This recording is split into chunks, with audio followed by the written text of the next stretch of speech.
Welcome to Check This Out, podcast for kids. And their grown-ups, where we explore people, places, ponderings, and past moments from history that shape the world around us. My name is Amy Contreras. And I'm Cece. We are back with episode 3 in our series on famous artists and musicians. So far, we've talked about Frida Kahlo and Aretha Franklin. Those were fun episodes. I learned so much. What did you like learning about Frida and Aretha, Cece? I like how Frida Kahlo survived in a really bad accident. And I like how Aretha Franklin made a song called Respect. Those are good ones, Cece. I like that. Well, our next episode in the series on artists and musicians is about one of my favorite painters.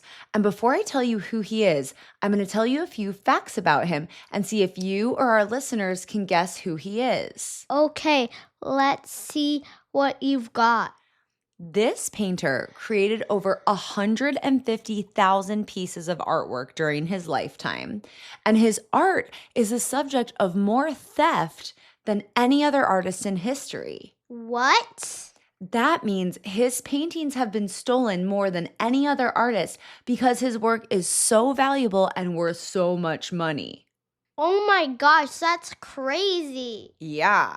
Okay, here are a few more. His full name has 23 words.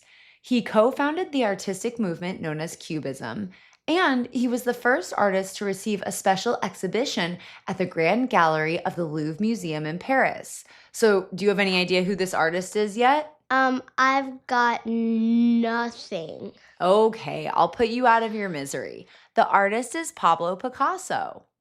I've never heard of him before this episode. That's totally okay, Cece. Now you get to learn more about this interesting artist who helped found Cubism and left a legacy on the art world. I can't wait to learn more. So Pablo Picasso was born on October 25th in 1881. That was a long time ago. It was. Now, Cece, will you tell our listeners where Pablo Picasso was born? He was born in Spain. And like I mentioned, his birth name has 23 names. Do you want to know his full name? Yes, please. Okay. His full name was Pablo Diego Jose Francisco de Paula Juan Nepomuceno Maria de los Remedios Cipriano de la Santísima Trinidad Mater Patricio Clito Ruiz y Picasso. Oh my goodness gracious. Do you wish your name was that long? No!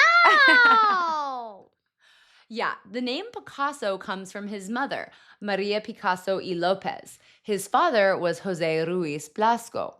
Pablo Picasso lived until 1973, so he was 91 years old when he died. And he painted or made art for around 80 out of the 91 years he was alive. Picasso's dad was a professor of drawing. Yeah, and he helped Picasso out a lot. So when Picasso was around 10 years old, he had shown a talent for drawing, and he actually became a student of his father's. Now, Cece, do you know how old Pablo Picasso was when he hosted his first art exhibition? Do you think he was 11 or 13 or 15? He was 13. Yes, ma'am, that's right. After his first art exhibition, his family moved to Barcelona in 1895 when he was just 14 years old, and Pablo joined an art academy in Barcelona. After only a couple of years in Barcelona, he completed a painting called Science and Charity in 1897, and this painting won an honorable mention award in Madrid at the Fine Arts Exhibition. Pablo Picasso was not a great student. He had a hard time with teachers. Yeah, he started skipping class so that he could roam the streets of Barcelona. He preferred to sketch and paint his surroundings and follow other artists and learn from their styles. As his art career continued, he ended up moving to Madrid in 1897, and he enrolled in the Royal Academy of San Fernando.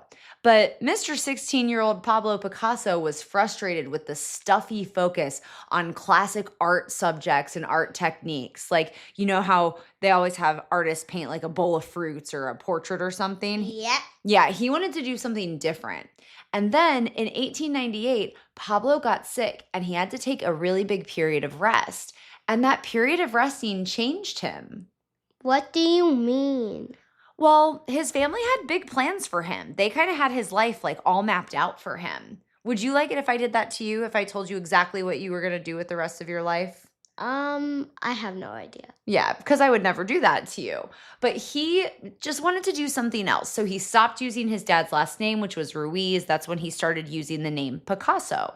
And art critics and historians think that this time was really important and ultimately launched him into his adult art career.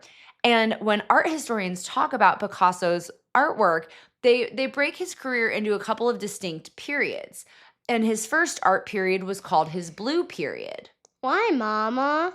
Well, do you want to guess why it was called the Blue Period, Cece? Was it because he used a lot of blue or because he was sad? Well, your first guess was the right one. Even though his Blue Period is sometimes described as having like sadder themes to it, but from 1901 to 1904, Pablo Picasso had his Blue Period, and his art used a lot of blue and other kinds of similar colors and tones during those years.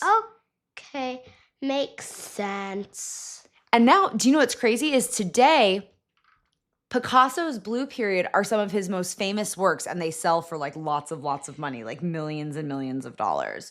But they weren't really popular with the public when he first made them, and he actually had a hard time selling those paintings. Poor guy. Yeah, well, he's okay. In 1904, Picasso moved to Paris permanently after spending some time there in 1900.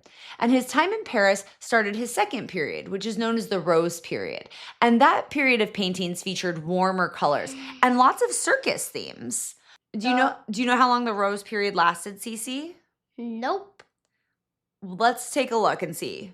The Rose Period lasted from around 1904, yep. 1904 to 1906. That's right. And then in 1909, Picasso started working with another artist, a friend of his whose name was Georges Braque. And they worked together a lot from 1909 to 1912. And they developed an art movement called Cubism together. It's hard to explain on a podcast, but basically, people should look up Picasso's art to see what Cubism is. What did you think of his art when you looked at it, Cece? I liked it, but the faces, some of the eyes were up high, some of the eyes were down low. The face.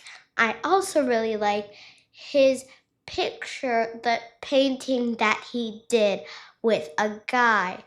His hand was on his cheek. And he kind of looks sad. Is that one of the Blue Period paintings? Yep, it's kind of like this. Yeah, he's like got his hand in his mouth and he's thinking. Yeah, so Picasso's artwork was really unique. This type of art was really different from the Renaissance art that most artists tried to paint. Yeah. It felt the way Picasso painted was really new. And so that's why, listeners, we tell you to look at his artwork because it's so hard to explain. Because like Cece said, the faces get all mixed up, the bodies get all mixed up. It's really cool. But in Cubist paintings, which is the art movement Picasso helped to found, objects are broken apart and reassembled in an abstract or kind of weird form. You can think of Picasso's third period as Cubism, and that lasts from 1907 to 1925. So that was a long period. And his fourth period is known as Surrealism. Around 1930, Picasso started painting in a more surrealist style. And Surrealism has bizarre, unexpected shapes. It's really inspired by dreams or illusions or fantasies. Check this out. Now, while Picasso is most often remembered as a painter, he was also just a prolific artist overall, which means he did a ton of artwork. So over the course of his life, Picasso produced about 147,800 pieces of art. And that included 13,000 paintings. And then that also included 100,000 prints and engravings, 300 sculptures or ceramics, and 34,000 illustrations. Between 1935 and 1959, Picasso also wrote over 300 poems. And we write poems sometimes on the podcast. Could you imagine writing 300 poems, Cece? No, I do not believe in that. That'd be a lot of hard work, yeah. I can't even write that much poems. That's a lot of poems, yeah. How can I write poems like that? Picasso was a busy guy. And it wasn't until after Pablo Picasso had died that he also became known as a sculptor. Because did you know that he kept them a secret? He didn't share any of his creations while he was alive. Maybe it was because he thought it would be a little too weird, but he should still share them with other people who want to see different paintings, different art, and even different sculptures. I know, but you know what? Everyone saw them eventually. So his sculptures got revealed eventually. What about his family, Mama? You know, we haven't talked a lot about his personal life yet, but Pablo Picasso kind of had a complicated personal life. He had lots of girlfriends over the years. He was kind of a ladies' man. I know. He got married 2 times. And he was married once to a lady named Olga and another to a lady named Jacqueline. Did he have any kids? He sure did. He had 4 children. So his 4 kids were Paulo, Maya, Claude, and Paloma Picasso. Here's a fun fact. His daughter Paloma, who was actually featured in several of her father's paintings, she ended up becoming a famous designer, and she crafted jewelry and other items for a very fancy jewelry store called Tiffany & Company.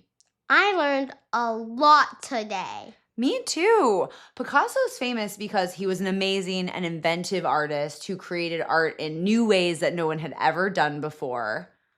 He did things like co-founding Cubism. Yeah, and he also made art in lots of different styles and with lots of different materials. So he did painting, sculpting, ceramics, and he just basically had a huge collection of work that really influenced modern art today. His approach to form, color, and perspective set the foundation for modern art movement. Yeah, so his approach to form, color, and perspective set the foundation for modern art movements. And throughout his career, Picasso constantly pushed artistic boundaries, blending styles and mediums or tools to explore new artistic possibilities. So, Cece, what was the thing that you liked learning the most about Picasso? I liked about his art and his sculptures and his family and his kids, and he married 2 wives. That's a lot of information. Thanks for that recap. You're welcome. All right. Well, listeners, thanks for tuning in with us while we learned a little bit about Pablo Picasso. I also seen a picture of him with a bunch of people surrounding him, being loved. And so it's worth Googling him, right? And going online with an adult or going to the library and checking out a book about him. Super easy. Yep. So in the meantime, listeners, go check out Pablo Picasso, look up some of his artwork, go to the library and learn about him. But in the meantime, we'll see you next week for another artist or musician in our latest series. Thanks for listening. Check this out, Podcast for Kids. See you next episode. Goodbye. Bye. Sources for this week's episode are Encyclopedia Britannica, PabloPicasso.org, the Royal Delft Museum, and Biography.com.